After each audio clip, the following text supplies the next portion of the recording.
family as well. So we're going to just go ahead and hop on in. And today we're going to talk about cognitive distortions, right? So very simply put, cognitive distortions are just kind of what we call errors or negative patterns of thinking that do not serve us. And as a part of our healing journey, part of that is understanding how our thoughts, emotions, behaviors kind of all influence each other, and taking a moment to be able to extract the emotionality from our thoughts and examine the thoughts for truth, for rationality, for logic, things of that nature. Now, this is separate from validating your feelings, right? Your feelings are your feelings, and so they deserve to be validated. But in understanding that your feelings are your feelings, we also need to understand that that doesn't mean that your feelings are rooted in logic. It doesn't mean that your feelings are rooted in any sort of objective kind of evidence. And so it's important to make sure that we are examining our thoughts to see if they are harming us or helping us. And if we find certain errors or certain patterns in the way that we think, figuring out how we can examine the pattern, stop it, and replace it with something that's a little bit more helpful. And the reason why this is important is because our thoughts have a lot to do with our level of happiness, the health of our interpersonal relationships, and other areas of our life.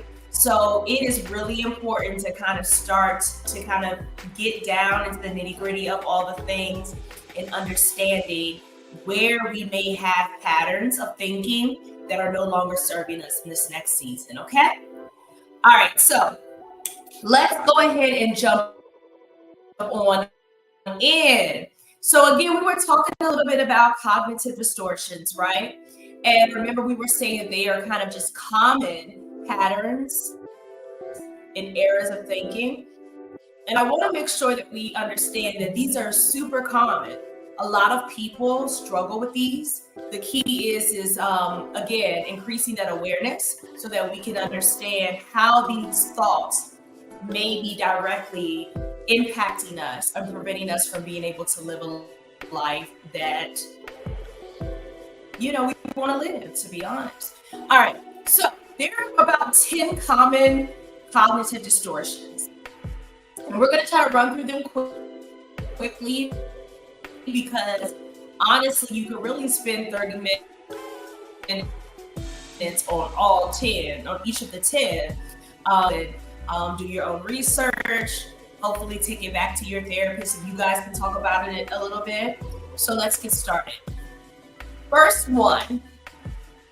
We tend to call this all or nothing thinking, black or white thinking, and it's basically where you kind of see life in absolutes.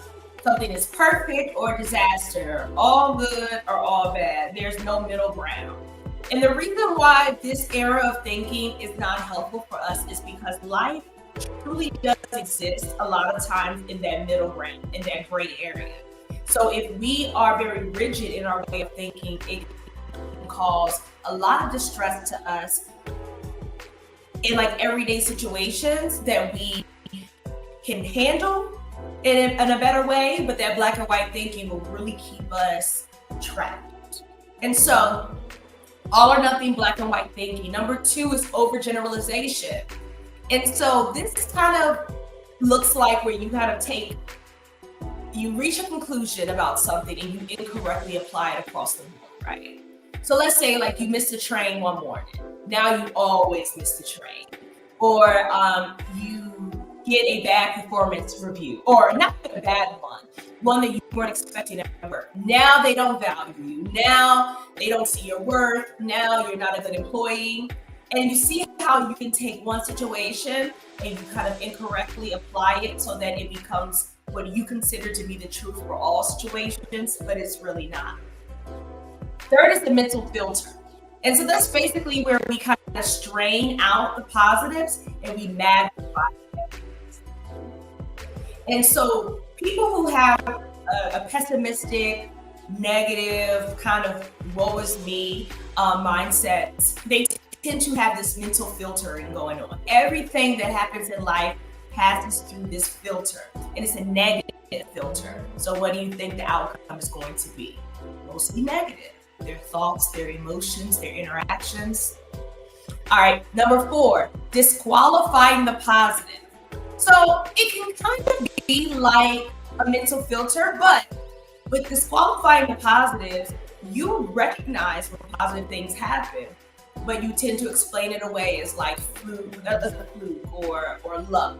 And in doing that, you almost convince yourself that your successes and the things that are going well in your life have very little to do with you. And that seems to foster a sense of like hopelessness and helplessness. And we don't want that, because those are two major things that lead us down those paths of depression. If we feel like we don't have an active part to play in how things turn out in our lives, we'll stop trying. So just be mindful of that. The 5th is jumping to conclusions. And so this is kind of about mind reading, assuming people are reacting negatively to you, or it can even be what we call fortune telling, like predicting things will turn out badly. Another one is magnification and minimization. And so this can look like blowing things out of proportion or diminishing their importance undeservedly. Number 7 looks like emotional reasoning. This is one that a lot of people do. A lot of people. This one had me in like an emotional kind of hold for a while.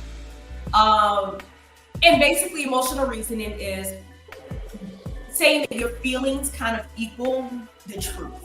So however I feel about something means that the root cause of it, it's how I see it, is the truth, is objective, is factual, all of that. And that may not be the truth. Like you can feel very strongly about something and be dead wrong.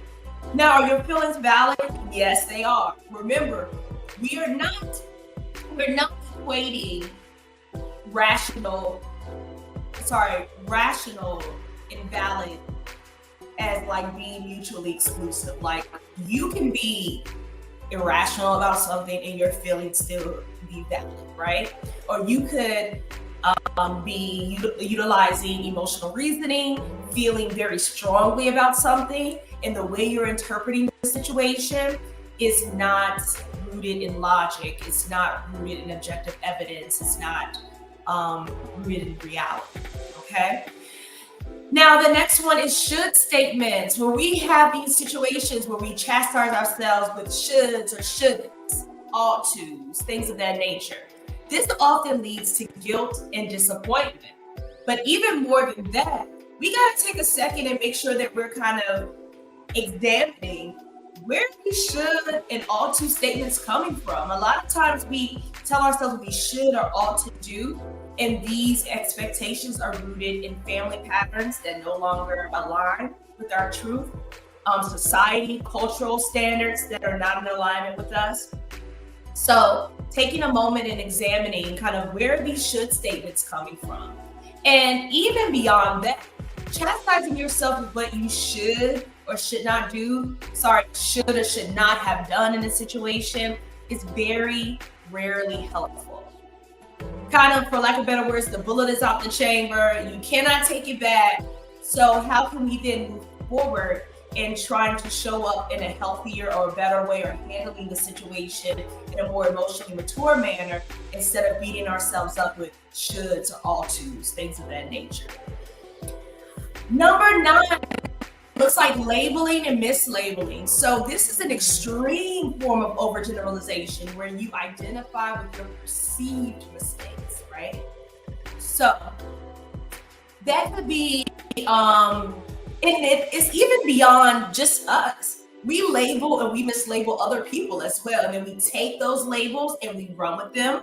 We share them with other people as they are, as the truth. And that is how gossip, that is how difficult, I would say, interpersonal interactions take place because we come from this place of labeling or judging or bringing our feelings into it and expecting that because we feel this way, it's right, it's the truth, and people should react or handle the situation in the way that we see fit. 10th and final one is personalization. This is another one that people do a lot. And so personalization, you see yourself as the cause of events outside of your control. Metaphorically, let's say it rains on your outdoor party and you blame yourself. Or personalization, another example, in friend groups, right? You may assume that you're being intentionally excluded, that you are being talked about, or that these actions or other people's actions or events outside of your control are a direct reflection upon you, and you tend to blame yourself or you tend to go with that. So let's take a break for a second, and then we're going to come back and we're going to talk about how do we go about that.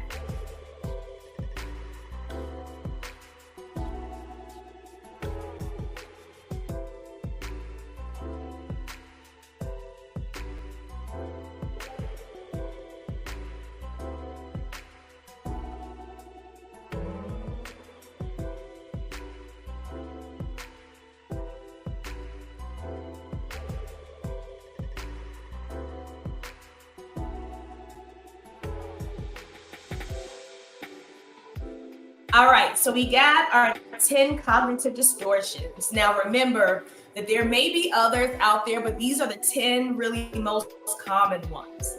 And so you're saying here, okay, I recognize that I'm in there with a couple of those, and I will say you're in good company. A lot of people identify with multiple cognitive distortions. And honestly, people don't even realize that it's a thing until they're in therapy and we talk about our thought patterns and we start to examine our thoughts. You would be surprised how many people feel like because they think something that that's just what it is, and they leave no room to examine it. They leave no room to stop the thought, replace it, all of that. So now, since we have identified our distortions, and I'm going to run through mine because I know that we are live and that I talk fast and all the things. So let me run through them one more time. Then we'll talk about how we can actually replace those thoughts or learn how to think in a healthier way. And it can happen, but it takes a lot of repetition, effort on your part, and all of that. But I will say this, that once you kind of start training your brain to think differently, it becomes easier and easier and easier. So, all right, running that thing back from the top. So remember, number one, all or nothing thinking, black and white, seeing life in absolutes, no gray area. Something's either perfect or a disaster, no middle ground. Number two, overgeneralization. You reach a conclusion and you apply it incorrectly across the board. And it really takes one event and it becomes a never-ending pattern of defeat. Number three is mental filter, where we're taking everything that happens through life through this negative kind of mental filtering lens, and we strain out the positives and magnify the negatives in a situation.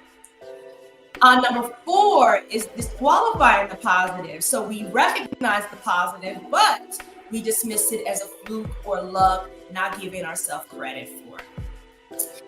The fifth is jumping to conclusions. This is about mind reading, where we attempt to read the minds of others, feel like we know what they're thinking, feeling, or even reaching conclusions ourselves.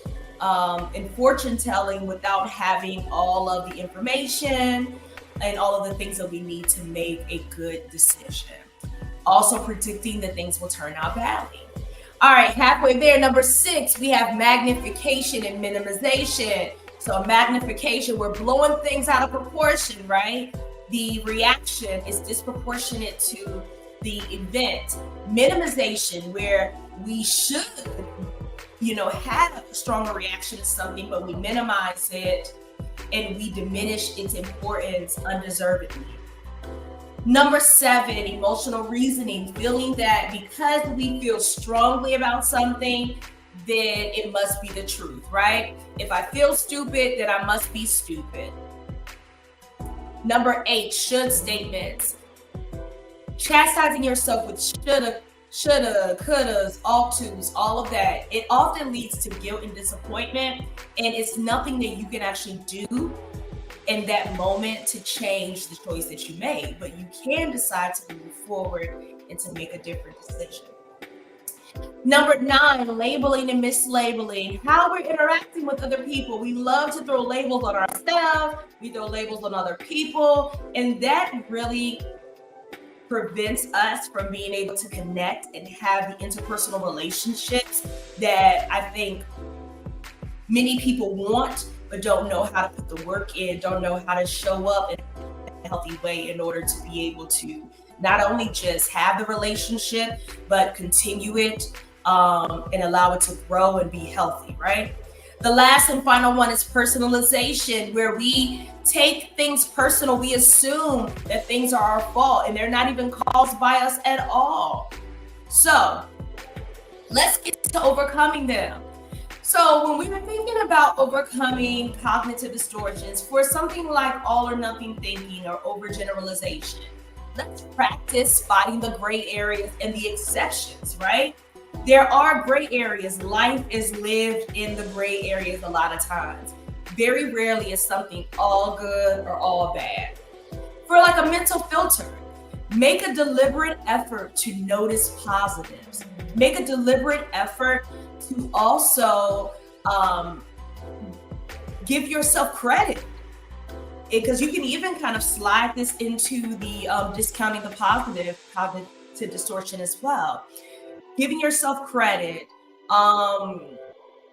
giving yourself praise for hard work, allowing other people to praise you and give you credit. All of that kind of ties in there. Also, jumping to conclusions, something else that we can do, challenging our assumptions or predictions and seeing if they are grounded in reality, if they're grounded in factual evidence, objective evidence, all of those things. When thinking about magnification and minimization, checking whether your perspective is balanced, right? Making sure that we're taking into consideration, remembering the gray areas, alternative interpretations, alternative explanations, objective evidence, all of that. Emotional reasoning, reminding yourself that feelings are not facts. Remembering that, and that's something that we all can benefit from. Feelings are not facts. If there's nothing that you take away from this episode today, feelings are not facts. That right there should be enough to be able to release you from the bondage and all of that, because when we are able to realize that even when we feel really strongly, it does not mean that it's rooted in factual evidence. We free ourselves from that tie of emotion. And so the emotion then becomes in charge of us, because we believe that, okay, if I'm reacting like this, it must be the truth, or I must have a point, or I must be right. No. All right. Now, if we're caught in should statements, try swapping that with something that is less absolute. And another thing is, try examining where you're getting the basis for these shoulds or shouldn'ts or ought tos. Examine if these are societal or cultural kind of expectations, and see if you even agree with them before we get ready to hang our hat on it as being the truth, and reminding ourselves and beating ourselves up about all the ways that we are making mistakes. And pushing against labeling kind of looks like giving grace for ourselves, giving grace for others.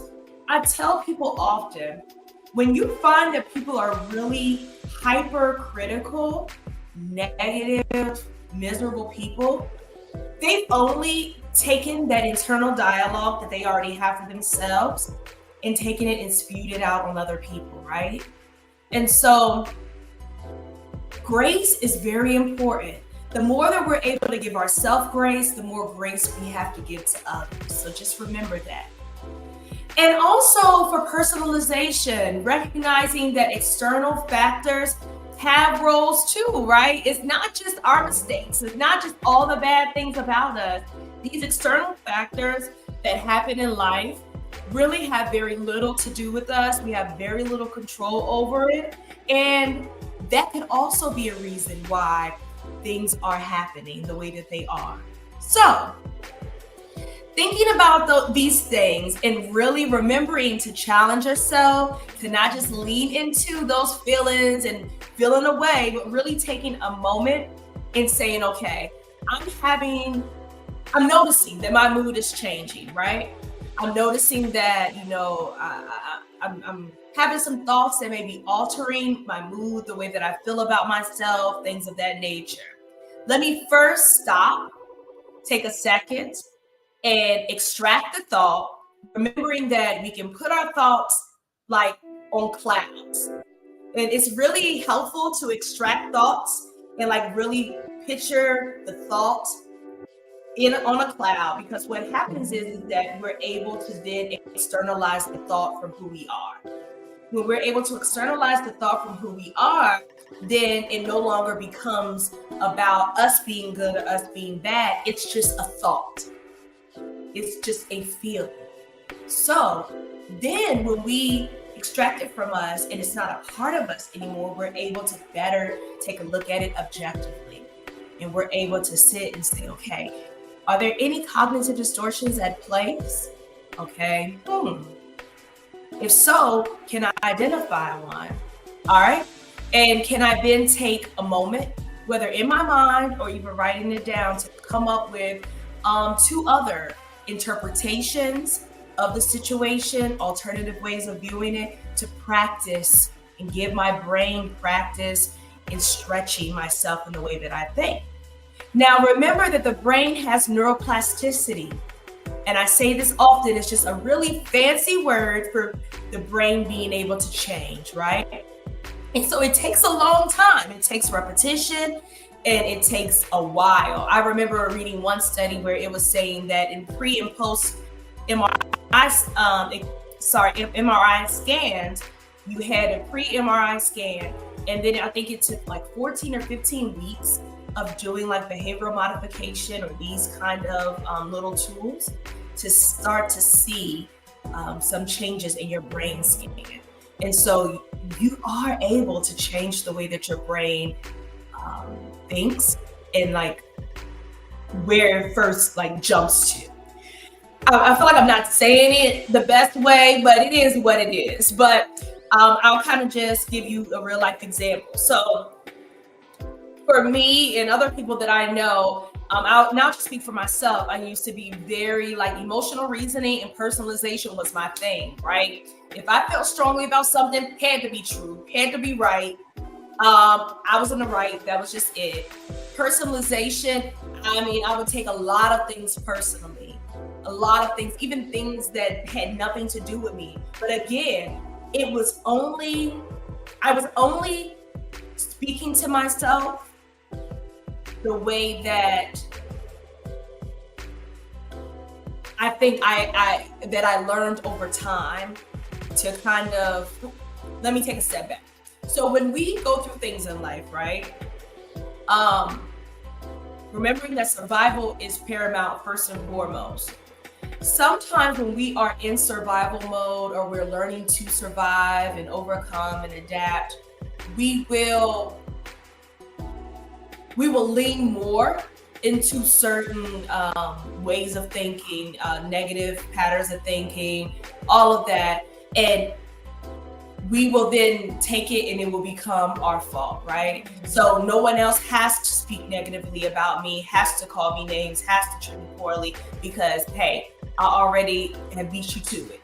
I already am beating myself up. I'm already very negative towards myself. And remembering that what comes up comes out sometimes. What you have on the inside is what you will radiate to other people, what you will vibrate to other people as well, energetically as well, and in other ways. And so guess what? If I am already in my mind trying to beat people to the punch of like telling me where I'm wrong, telling me that I'm a bad person, telling me the way that I'm thinking about something is wrong and I should do this or shouldn't do that. If I'm already there with the ammunition to speak unkindly to myself, in my mind, that removes the control or the impact of other people saying negative things about me because I'm already there, right? I've already thought about all the ways that I've messed up, all the ways that I'm wrong and I could have done it differently. And that's just our mind's way of kind of beating other people to the punch of being able to re-traumatize us. If I'm already there beating myself up, then what you say to me is going to have less of an effect because I've already personalized it as being my truth. So I say all of that to say that it's going to feel like a hell of a lot of work when you're sitting here and you're literally learning to extract every single thought and examine it and replace it, or choose what you want to think about, choose what emotion that you want to lean into. These things are choices.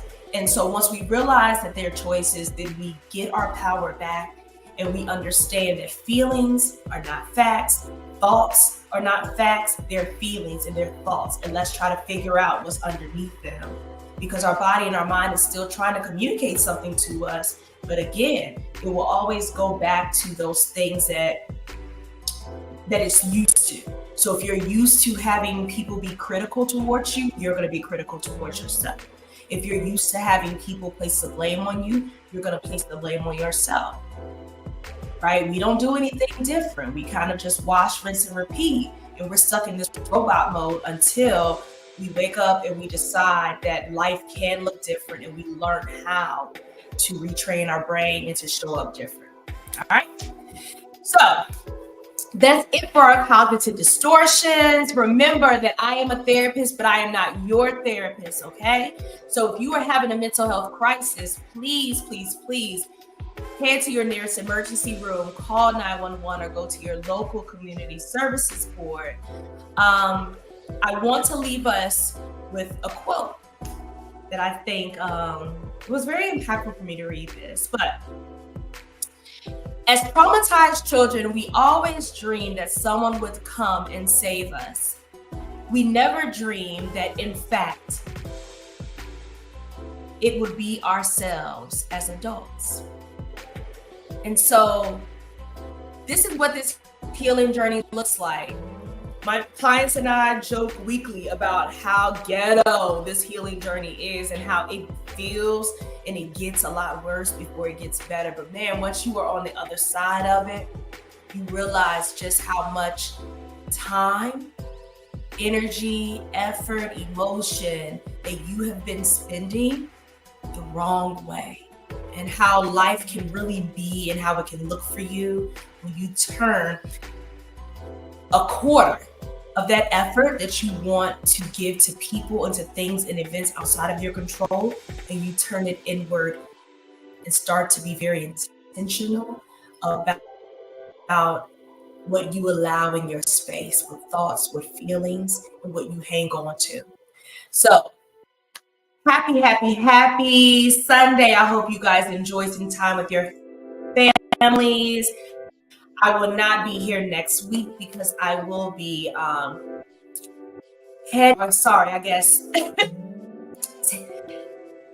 conducting the group sessions for this wellness retreat. So super excited about that, but I will not be here next Sunday. I may still drop an episode. I don't know.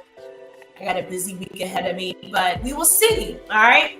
Remember, if you guys are looking for a therapist, feel free to hit me up. I will do what I can to try to help you. Also, psychologytoday.com is an amazing resource. It allows you to filter for your insurance, your presenting issue, and you're able to see the therapist, see if they have openings and all of that.